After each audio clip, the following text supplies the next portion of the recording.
Welcome to Just Break Up, the podcast about love, heartbreak, and all the relationship advice you don't want to hear. My name is Sierra DeMulder.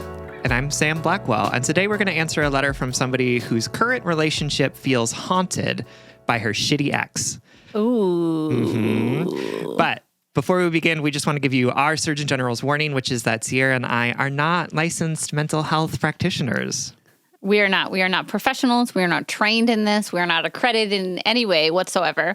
So please take our advice as you see fit. We are only here to offer our humble musings to hopefully shed some understanding and maybe some laughs on the incredibly rewarding, but mostly confusing experience that is love. All right, we are going to dive right into this week's letter. And this week's letter comes from Haunted and Tired, whose pronouns are she, her, who is writing from the void. Just a content warning that there are themes of sexual assault in this letter. I'm a 24-year-old cis woman, she, her, dating a 26-year-old cis man, he, him. Let's call him Tommy. Tommy and I have been dating for about a year. We actually bonded over the fact that we both listen to this podcast. Major green flag. That is a major green flag to me. Tommy is kind, communicative, funny, and a good listener. He makes my love feel easy, cliche, and oversimplified, I know. And I am so grateful that we have found each other. He makes me feel so seen, so happy, and so loved. For the first time, I have been able to say that I feel as though I am dating my best friend and the love of my life. A few years before I met and started dating Tommy, I had been in a relationship with a guy named Blake, he, him. Optimal douchebag name for a douchebag guy. Sorry to all the Blakes who listen. I'm sure that you're all very lovely. Blake and I dated for 1 year, and then we were on and off again for about 2 years after that. After a lot of therapy and space, I can now recognize it as an extremely toxic relationship. I'll spare you the gory details, but he often took advantage of me while I was asleep, and then he made me feel at fault for feeling uncomfortable with it. Eventually, we did the block, block, block, and I feel so at peace that he is out of my life, almost. As I'm sure you can imagine, I have worked through a lot of the trauma from this relationship. I'm doing much better now, but every now and then I still freeze up during sex with Tommy. Not because Tommy has done anything wrong. Tommy is amazing and always notices when I freeze up and stops immediately, and he holds me and lets me cry. He's understanding and compassionate when I talk about it. However, I can't help but hold resentment for the fact that it feels like Blake is still taking up space in my relationship, even after leaving each other's lives. Romance-wise, I have completely moved on from Blake. I'm so happy in my relationship now, and I'm so grateful for this abundant, nutritious love that I'm experiencing with Tommy. However, the more I heal alongside Tommy, the more angry and resentful I feel that Blake is still making his presence known in my current relationship. I do not wish to excuse Blake's actions by any means, but I'm so exhausted from feeling so angry towards him. I don't want to feel love or hate towards him. I just want to let go of him completely.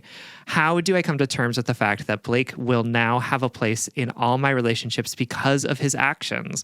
Is there any way to reframe my relationship with Tommy that does not include Blake? I'm not sure if this all makes sense, but I've been struggling with this for a long time. I also want to clarify that I have been going to therapy for years, and I strongly encourage anyone who relates to this letter to do the same if they have the means. That being said, I don't hear about this specific issue a lot, and I would really appreciate any advice. Even writing this out has been helpful, though, so thank you for giving me the space to do so. Sending so much love to my queer aunt and uncle, Haunted and Tired, the Void. Oh, my darling. Thank you so much for writing, for trusting us with this letter. I love this question. I hate that it's heavy on your heart right now, and showing up in your life in ways that feel unfair, non-consensual. You don't want this person around. You just want to let them go. I relate to that feeling so much. There have been a handful of things in my life, especially over the last couple of years, in which I say I don't want to feel this way anymore. I don't want to feel anything about this anymore. I don't want to put any emotional energy into it. And it also reminds me of the last breakup I went through. I remember telling you I don't want to do this. I don't want to yeah. I don't want to have to fucking get over somebody and put myself out there again. And I think that we often forget the emotional labor of healing, For sure. of even just carrying around what feels like the corpse of a memory or a corpse of a person with us. I want to muse on some ideas specifically what you, the letter writer, wrote about, that Blake is going to be a part of all of your relationships moving forward. I want to sort of explore that assumption and offer a couple different ways to approach it. But first, we're going to take a very quick break. All right, everyone, welcome back. Thanks again, Haunted and Tired, for writing to us about this haunting that you're experiencing of this terrible, terrible ex who's impacting your relationship with your awesome new boyfriend, Tommy. Tommy, hi. Thanks for listening. Really appreciate it. Tommy, you're a babe. Yeah. So I also really want to sort of muse on this idea that like the people that we've dated, like, come into our current present and are like in our relationships with us. Yeah. Because I think it's a really interesting sort of way to think about the ways in which like trauma or like our histories kind of like stick with us. Yeah. And I don't know that I have like a really sort of firm view around like what is a more helpful for me way to think about this kind of stuff. Because I think that this letter sort of brought up a lot of like musings. I think that's why Sierra and I were both really drawn to it. Yeah. And I think it's like, I definitely have experiences with past people, exes or whatever it is, who absolutely sort of have shaped my understanding of myself, and the like stories that come from that continue to impact me in really positive and negative ways, right? Where it's like, oh, this person said this particular thing about my body, and now every time I see that particular element of my body, I like think about it, right? Or like, this person did this thing, and now I'm like really guarded around people, particularly in this place, because of this thing that people did. And I think that like this idea that we're being haunted by it, I don't know that it's actually super helpful for me to think about it in that way, because it feels really external to me, right? Where it's like, it can be really helpful to name some of those things where like these stories come from. But this idea that like, oh, this person is just going to keep intruding in my life kind of like denies me of any sort of autonomy, power, or ability to sort of change some of those stories or narratives for myself, right? Like, it's like this idea that like there's going to be constantly this person behind me whispering in my ear about this thing, but that's not true. The person's not actually there. Like the person that's whispering those things to me is actually myself, right? Like I learned those stories from particular people, but I'm the one that keeps repeating them to myself over and over and over again, right? And so I think it's kind of helpful for me, at least, to think about it in a way that's like, yeah, for sure. I learned some fucked up things from a lot of fucked up people, right? Like from, parents to one of them exes was me. to friends. Yeah, to Sierra, for sure. But the only one that's really in charge of deciding what's going to be different for me is me. Like I have to make the conscious choice to like, when that kind of stuff comes up, to be like, this is the thing that's happening to me, right? Like, and I have some control over it. For sure, when it comes to like PTSD and stuff like that needs to be handled in a way that is like done professionally, right? Because like PTSD stuff will like bring you back immediately to like where you were in that moment, and that's like not a helpful place to grow. Like that feels very different than sort of these moments of being like, oh, I'm seizing up, or like I'm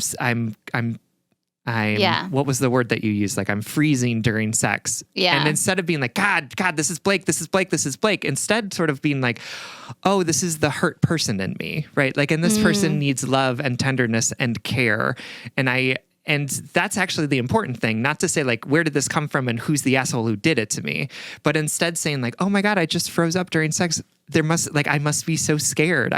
There must be something that's really happening here that's really causing me distress. So how do we do it in a way that like takes care of ourselves, instead of saying, I wish I could go back, or I wish I couldn't hurt the other person, or like, you know what I mean? I don't know if any of that makes sense, but like that's... No, it totally does. I will piggyback off of it. I think what you're ultimately saying is it makes sense why we think this way. It makes sense that we say, oh, I don't want Blake to show up in all of my relationships moving forward. This feels really unfair, because it makes sense that we're speaking from the now in that moment. Mm-hmm. But when we choose to look at it that way, even if it's very reasonable in the moment of our pain, it denies us so many other things, like the fact that over time, things fade and change. What this reminded me of is that toxic idea that like all of our sexual partners stay with us. And we know that idea comes from like a toxic purity culture that wants to shame people into, who have multiple sexual partners as though they are somehow like, less valuable the more people they have sex with. Well, quick aside, that's not true. Like, your past sexual partners don't stay with you. They don't define you. They don't lessen your value as a human or whatever. And similarly, that idea that like our exes stay with us all the time, the people who hurt with us stay all the time, that's not true. They don't stay with you all the time. The past is the past, right? And that idea doesn't really fit. Like, we can't totally let go of that idea because we are affected by what happens to us. You know what I mean? So a thing that I want to muse on is like, how do we strike the balance between saying Blake is not going to be with you forever and you are changed fundamentally by that relationship? So how do we live in the middle ground? How do we support ourselves in the moment? How do we nurture the triggered person that we are, or the wounded person that we are? How do we acknowledge that we're angry and frustrated and apathetic towards this person who just keeps showing up in our minds? And how do we also make space for the fact that like time heals a lot and we haven't had time yet? Or I'm going to be changed by this person, but I'm not going to think about them in 10 years. And when I do think about them in 10 years, it's going to feel differently. Our past can shape the choices that we make in the future, what makes us feel safe and unsafe, how we respond to or how we are activated by certain behaviors or certain experiences. And also, our past is just that. Like, I think the reason why I wanted to muse in this episode and not necessarily give you any direct, like, you should feel this way, you shouldn't, is because I think it's somewhere in the middle. I think it's all of the above. And I want to share one thing that, like, one thing that I was reminded of when I read this letter that happened to me recently. I've talked a little bit about my birth experience, about how it did not go the way I wanted it to, and was pretty traumatic. And I'm not going to share the details of it. It's just the one thing that I like don't want to share. I've been asked a couple times and I don't want to. But I will say that my daughter turns 1 this month. And I was in the bath the other day, like thinking about her birthday party. And I like looked down all of a sudden at my cesarean scar, a scar that I have hated all year, that I haven't wanted to touch. I have like nerve damage from it. And so it doesn't feel good to be touched there. I told my therapist over the summer that I hate looking at it. I hate thinking about it. I used that word and I said it like that and I meant it. I hate it. I hate it. I don't even want to think about it. I don't even want to touch that part of my body. And then the other day, I looked down at it and realized that I don't feel that way anymore. I don't feel that way anymore. And I can touch that scar and look at that scar and recognize that I don't want it. I never wanted it, but I have it now. And my life is so much more than just that scar. And I offer that very personal, specific, like unrelated story just to give you a glimpse of the very tangible truth that this is how you feel now and you won't feel like this forever. And I know that could be a very like, oh, Sierra, I'm in pain right now sort of story. Like, of course time heals things. Like, I don't want this to be trivializing. I just want it to be a concrete example that this summer I fucking hated this scar and I didn't even want to look or touch this part of my body. And now I can. For sure. Absolutely. Yeah. And I think it's about like the integration of those experiences into our sense of self, right? Into our identities, into the broader picture of who we are, right? Because it's when we've experienced some sort of trauma like that, it's really easy to assume that thing is going to define us for the rest of our lives, right? Like this is the worst, the horrible thing that happened, and everything I do will be impacted by this horrible thing, and it is the only thing that defines me. It's the only sort of moment in time that's going to be with me for the rest of my life. And what actually happens through the work that you're doing with your therapist, which I think is really lovely, is that those stories that we tell ourselves, or those stories of those things that happen, get sort of integrated into the rest of the stories of things that have happened to us. And it becomes, for sure, still an element of who we are, but it's not the thing, right? So instead of looking at this and saying, oh God, I froze during sex. This is Brad, or not Brad. Sorry, all the Brads out there. Blake. Is instead that it's like, it's part of the work is sort of being like, oh yes, this is happening. And it's a product of Blake. It's a product of this thing. It's a product of all of these different experiences that I've had. And what I don't need right now is to like excise the part of me that's causing this harm, but instead to say, this part of me needs love. This part of me needs care because it's not going anywhere, right? It's still going to continue to be with me. And it's a part of me in the same way that the love that I got from my parents is part of me, or the same way that that really great experience with my best friend changed my life, or whatever it is, right? Like it's part of many positive and negative experiences that you've had.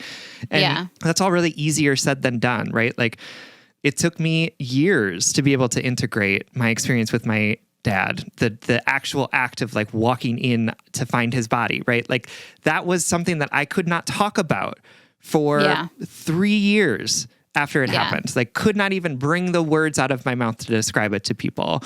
And through the work have now become sort of, it still triggers me for sure. Like I'm even triggered right now having said it out loud.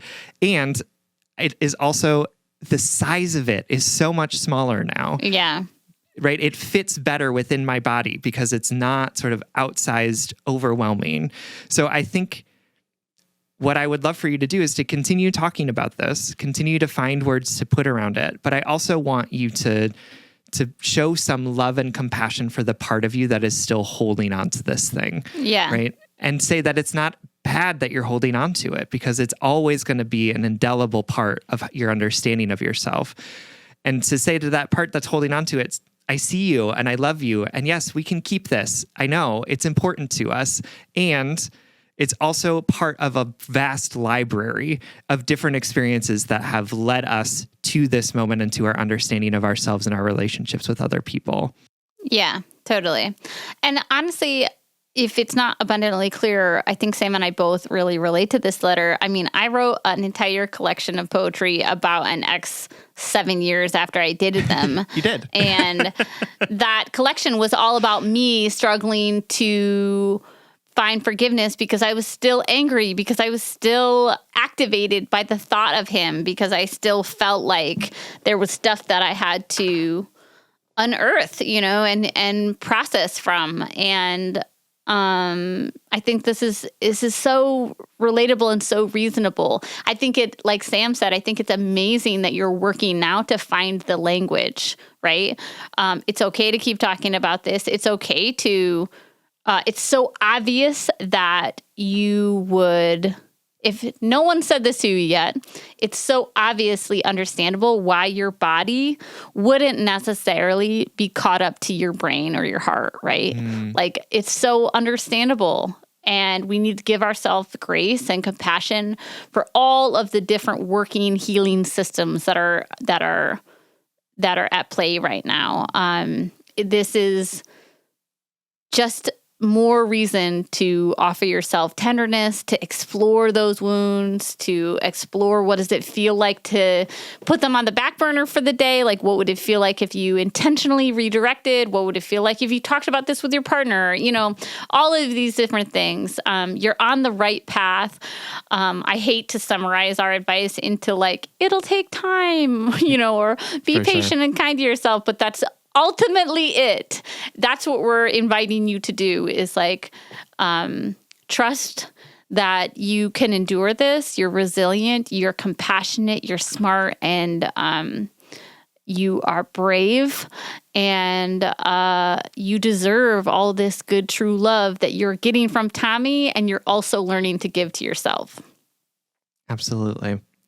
Thank you so much for writing and for trusting us with this big, meaty question. We hope that this helps. We love you. All right, everyone. Thank you so much for listening. If you want more content from us or if you want ad-free episodes, you can support us on Patreon. If you support us on Patreon for as little as $5 a month, you'll get an additional bonus weekly episode, as well as access to all of our main episodes without ads. That's patreon.com/justbreakuppod. You can slide into our DMs, send us your favorite relationship memes. Most importantly, you can submit your questions about all matters of the heart at justbreakuppod.com, which is also where you can find our merchandise. Please remember to like, follow, subscribe, give us a 5-star rating and review wherever you get your podcasts. This literally keeps our mics on and helps us reach more brokenhearted souls who need two random strangers giving them relationship advice. Just Break Up is a production of Duvid Media. Original music, recording, editing, producing, all magical things by our good friend Spencer Worth Davis. Make sure to check out his podcast and his music on Spotify. And remember, it's okay if it doesn't feel good right now. It's okay if you're tired of healing, if you're tired of dealing with it, if you're tired even of thinking about it. It's okay if it still hurts. It won't feel like this forever. You're not alone. You're doing everything you can, and you are in the right place. And if all else fails, just break up.